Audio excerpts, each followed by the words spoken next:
Welcome back. Last time we discussed gender issues in the Sharia, and now we'll focus on social and economic exchange in Islam. Islamic law divides all legal acts into either ibadat, or acts of worship, and mu'amalat, or transactions. Ibadat deal with the five pillars of Islam, which we've already discussed, as well as society, not in itself, but as it's related to God, like standing together in congregational prayer, which is obviously different from standing on Wall Street. Ibadat comes from the word abd, meaning bondsman or bondswoman, referring to acts of worship such as prayer or fasting.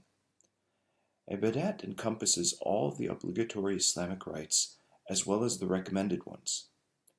Mu'amalat, which comes from the word amal, means action. They're acts involving mutual action or transactions between individuals in the community as well as social groups in the community. The transactions involved aren't necessarily economic. Mu'amalat incorporate the whole of social life, political transactions, how to rule and how political power is carried out in society, social transactions, the laws governing human society, and economic transactions. Now, in Mu'amalat, there's room to develop and change the law to facilitate human interaction and promote justice. Of these three, we'll discuss political transactions separately at the end of the course in the context of political theories and ideas in Islam, so we'll skip this for the moment.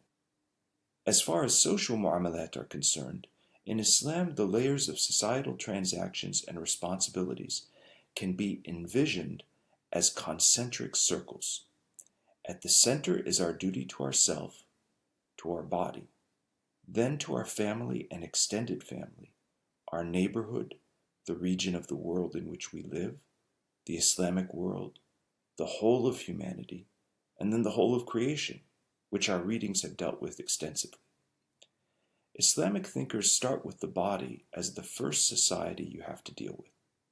In the human body, the individual and society meet in a certain sense. Keeping our body healthy is part of the Sharia.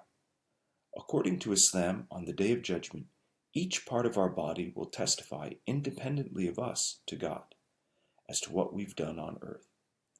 Our eyes will tell what they've seen, our ears what they've heard, and so on. So the body itself is like a society, with the soul as its ruler. Ibn Arabi talks about the kingdom of the body. Suicide is a sin in the Sharia, and as a result, the Islamic world has the lowest suicide rate of any civilization. Regarding economic transactions, honesty is clearly necessary for economic activity to proceed smoothly. Muslims believe that God watches over our transactions, and we must not try to, quote, cheat the scale, unquote. That extends from the physical scale with weights in the bazaar to the equilibrium or balance on which God created the world, and even to the judgment of our actions, the weighing of our deeds on the last day.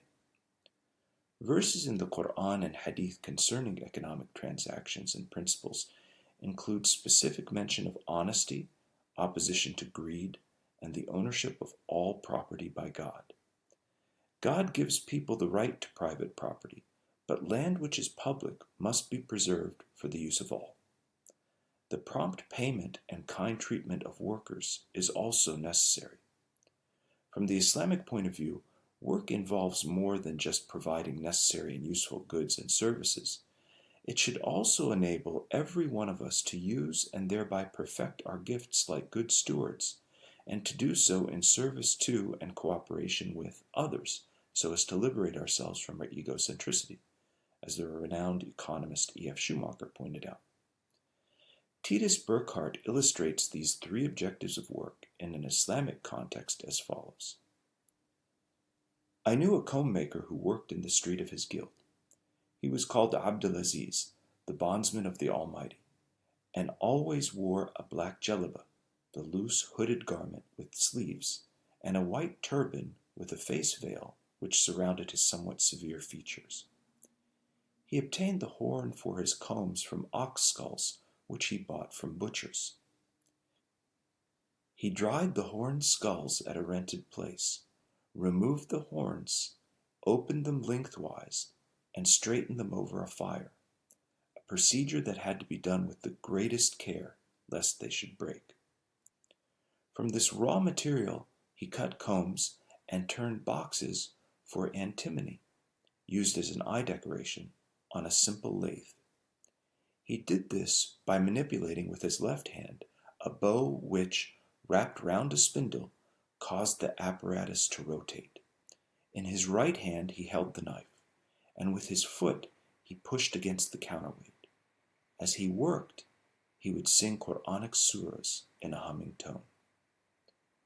I learned that, as a result of an eye disease which is common in Africa, he was already half blind, and that, in view of long practice, he was able to feel his work rather than see it. One day he complained to me that the importation of plastic combs was diminishing his business. Quote, "It is not only a pity that today, solely on account of price, poor quality combs from a factory are being preferred to much more durable horn combs," he said. "It's also senseless that people should stand by a machine while an old craft like mine falls into oblivion. My work may seem crude to you, but it harbors a subtle meaning which cannot be explained in words. I myself acquired it only after many long years, and even if I wanted to, I could not automatically pass it on to my son if he himself did not wish to acquire it, and I think he would rather take up another occupation. This craft can be traced back from apprentice to master until one reaches our Lord Seth, the son of Adam. It was he who first taught it to men, and what a prophet brings, for Seth was a prophet, must clearly have a special purpose, both outwardly and inwardly. I gradually came to understand that there is nothing fortuitous about this craft, that each movement and each procedure is the bearer of an element of wisdom. But not everyone can understand this.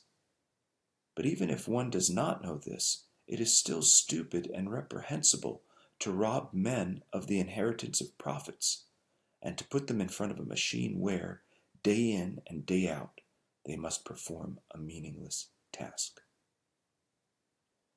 This approach to production has vast implications for economic stability and environmental sustainability, which we'll return to in our discussion of Islamic science.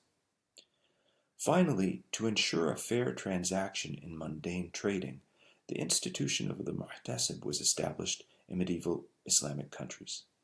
The muhtasib was a person appointed by the sultan, whose duty was to ensure fairness of weights and measures, the quality of foods, meats, and so forth, and watch over surgeons and apothecaries, among other professions. The last of the muhtasibs were banned by the Russian Revolution in 1920, but they've made a comeback in some of the former Soviet bloc countries today. This concludes our segment on economic and social institutions and transactions from an Islamic legal perspective. In our next segment, we'll begin our discussion of Islamic mysticism.